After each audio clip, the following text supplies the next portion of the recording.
तरी पागल हो गई क्या ये? ओ महाराज, कोण मी? आता इथं दुसरं कोणी आहे का?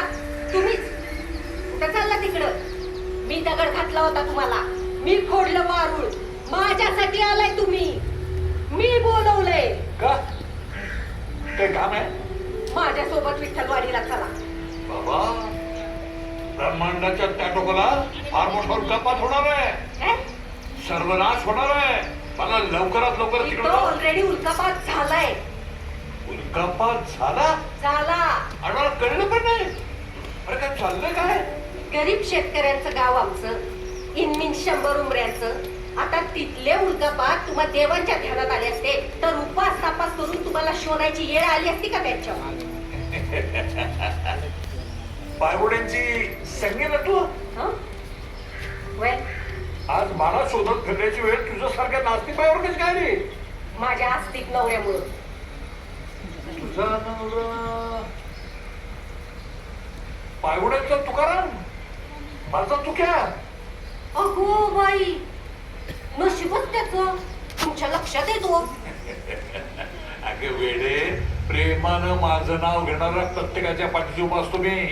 मग आज जरा पुढे येण्याची तस्ती घेणार का? कुणासाठी? तुझ्यासाठी? नाही, माझ्या नवऱ्यासाठी. हा. काय आहे, काल आमच्यात जरा वाद झाला हा. तर तुमच्या देवळाला कुलूप लावून चावी सोबत घेऊन गेलाय. अरे बापरे, इथे देव बघतोस का? पहाटेपासनं. त्यामुळं आत्ताच्या आत्ता माझ्या सोबत चला विठ्ठलवाडीला आणि तुमच्या त्या येड्या भक्ताकडनं तुमच्या देवळाची चावी घेऊन द्या मला. मला ताबडतोब उघडायचंय ते. काय गे नास्तिके, माझ्या दर्शनाची ओढ लागली काय तुला? मला नाही लागली, माझ्या सासूबाईंना लागली. काय आहे, तुमची आरती झाल्याशिवाय म्हातारी पाण्याचा थेंब पण घेत नाही हो. बर, शुगर आहे तिला, जाईल का तिकडे? एवढं काही बात नाही ती. बर चल, ये जरा. हा, गाडी उठे. कसली गाडी? कार, गाडी, टॅब्यात. मागच्या वेळेस देऊळ बसलं होतं तेव्हा त्या राघव शास्त्रीच्या क्लासवर गाड्यातून ठरवलं मी. पिठापूर, कुरवपूर, गांजापूर, अक्कलकोट, नाशिक, नुसती धमाल.